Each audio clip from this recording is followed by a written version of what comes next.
Good evening. I'm back again. Night 6. This is the one we were supposed to do on New Year's Eve, so we're going to catch back up with it and then continue on tomorrow with the rest of our stories.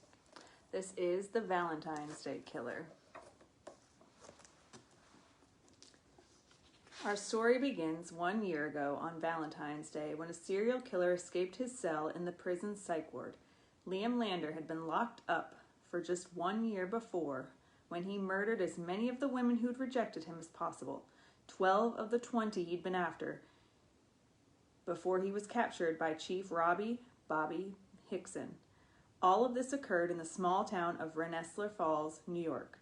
Lander had used a machete as his weapon of choice with which to exact his revenge, and he donned a white mask covering his face with one red heart painted over his left eye. One of the girls, Kens Coleman, survived the events of that night. She was also in a relationship with the chief, even if she was only 20 years old. Kensington was walking with her friends when she noticed Chief Hickson's SUV parked outside the town's convenience store. "I'll be right back, guys," she announced as she raced across the street and tapped on the vehicle's window. The window rolled down to reveal Hickson, who Kens always thought resembled one of her favorite crushes. With a surprised grin on his face, his blue eyes piercing her soul as the pair made eye contact. "What are you doing here?" he asked. She'd been away for the past 2 weeks on spring break. She leaned in and placed her lips against his, removing them quickly because she knew he wouldn't approve of such a public display of affection. "I just got back this morning," she replied to his query. "I really missed you. Any chance you have a break coming up?" "Hop in," he gestured to his passenger side of his truck. Once she was inside, he reached over and placed his hand on top of hers. "How was your vacation? Did you meet any age-appropriate guys?" he asked. She laughed. "You know I wouldn't care if I did, but it was nice. And you are aware that you're not that much older than me, right?" She changed the subject back to her trip. "I got to lay in the sand and play in the ocean. That's all I really need," she revealed. "So, what are your plans for tonight? I know you aren't one to sit out Valentine's Day." Even after the events of last year, he started the conversation that revealed what was truly on his mind, his concern for her. She looked down to suppress her smile before she replied. "Sophie and I are going to head to a party, but she's babysitting, so I was going to meet her there first." "You don't have to worry, Bobby. Liam's been locked up for a year now. I'm safe." She answered his question while also attempting to comfort him in his concerns. He leaned toward her and took her hands within his once again. "I know, but that doesn't mean I can't worry about you," he shared. "What are your plans?" Kens attempted to change the subject just slightly. "I assume you'll be working, but if you're not, you could accompany me to the party." She coyly attempted to propose the situation that would out them as a couple. Hickson released with a deep sigh. "I wish I wasn't on patrol tonight, but you know how holidays are." He reached out for her sympathy. "Do you want me to meet you here later on?" "We'll see," she said shortly.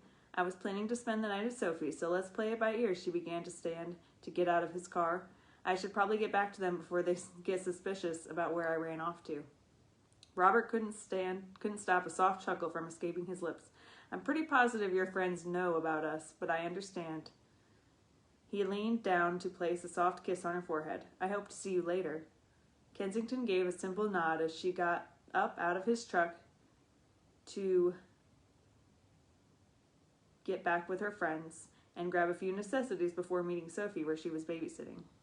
Liam Lander sat in his cell Liam Lander sat in his cell after yet another wonderful therapy session, looking at his calendar he was allowed to have in his room to see that it was Valentine's Day.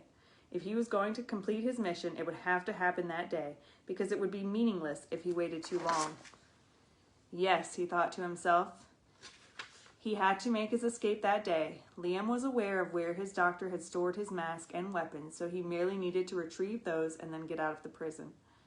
He had a plan formed since the very first day he'd been locked up. He only had to enact his plan to gain freedom he required to finish the job he had started 1 year earlier. Liam knew there were still girls from his school who had rejected his advances for a relationship, and he wouldn't be able to rest until those women no longer shared the same air as he did. Liam waited patiently for the morning pill delivery where he would begin his escape. He knew he only needed to subdue that guard, take his clothes, grab his things, and grab a car from the lot below his room.